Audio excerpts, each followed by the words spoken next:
Bapak, Ibu, dan pemirsa TV One. Saya tadi bilang bahwa menghadapi arus perubahan, nanti baru kita larikan kepada fatwanya MUI untuk membuat pagar terhadap umat ini. Menghadapi arus perubahan kita itu harus seperti ikan di laut, kata saya tadi.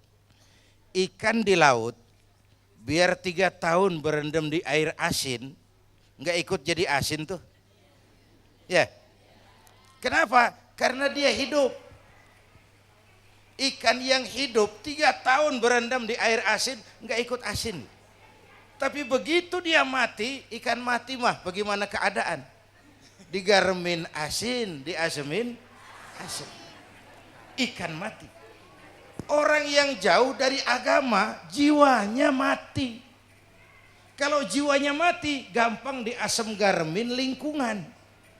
Dekat sama ustadz kalem kayak ustadz. Dekat sama tukang mabok teler aja lagi. Gue sih bagaimana yang nyamper aja gue mah. Gampang diasem garemin lingkungan. Tapi orang yang jiwanya hidup, silakan buka tempat pelacuran di samping rumah saya, pantang saya ikut. Silakan buka tempat judi di depan rumah saya, nggak bakalan saya ikut. Silakan buka minuman keras di belakang rumah saya, nggak bakalan saya ikut. Jiwanya hidup. Dan jiwa akan hidup kalau agama hidup di hati kita. Kita tidak bisa menghindari perubahan. Kita tidak bisa menghindari arus persaingan. Karena sekarang orang hidup di zaman banyak pilihan. Pergeseran nilai pastilah terjadi. Dulu tahun 60-an Betawi nih sebelum listrik masuk desa, asal sore habis maghrib kita jalan masuk kampung berasa banyak Islam tuh. Berumah sono anak muda lagi pada baca Yasin.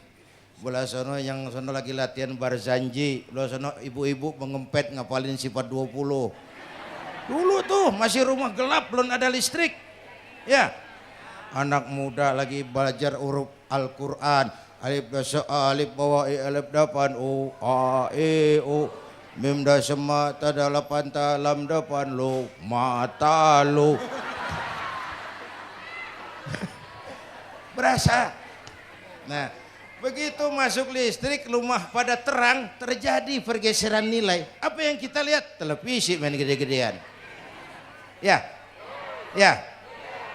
Ngaku lu ngaku. Suara Al-Quran sepi.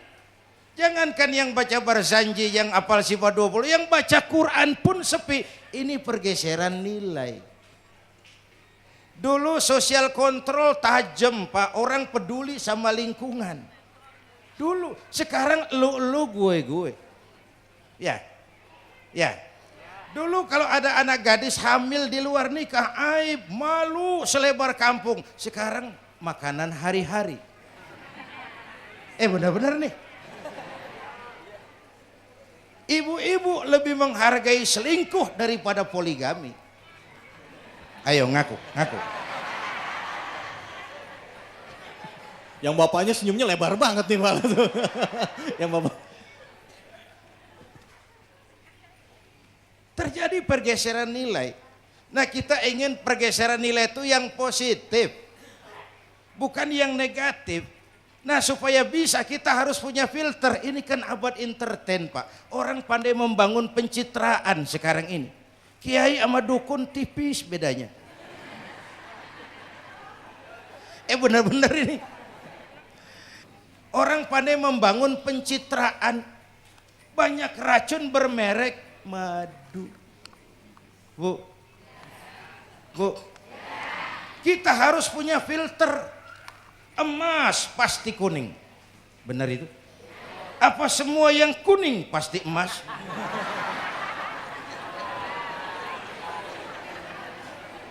Udah. Harus ada filter. Karena rakyat kita, umat kita ini kan sekarang kayak daun kering Pak. Gampang dikumpulin, susah diikat. Berisik, gampang dibakar.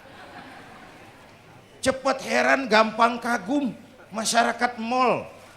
Nih ibu-ibu nih, coba asal ada mall baru, rame-rame aja berangkat. Belah sono buka, rame-rame dia ke sono. Kagak belanja. Numpang heran doang. Kesono heran, kemari kagum. Ini dimanfaatkan oleh ahli entertain. Pandai membungkus, membangun opini, membangun pencitraan. Maka kita harus punya filter. Menghadapi arus perubahan, harus punya stabilitas temperatur batin. Apa konsepsi dasarnya? Agama, Bu. Kekuasaan kalau jatuh ke tangan orang beriman, aman. Ilmu kalau jatuh ke tangan orang beriman, manfaat. Harta kalau jatuh ke tangan orang beriman, manfaat. Rahmatan lil. Tapi kekuasaan jatuh di tangan orang yang jauh dari iman, Fir'aun kan dulunya cuman raja bang, cuman kelamaan jadi raja, nggak ada yang nandingin, akhirnya lupa daratan, ngaku jadi Tuhan. Ana rabbukumul a'la, aku Tuhanmu yang paling tinggi katanya. Dihadapi oleh Musa, dulu mah adu sihir, sekarang pan adu konsep. Itu cuman beda versi aja. Dulu adu sihir, sekarang adu visi dan misi.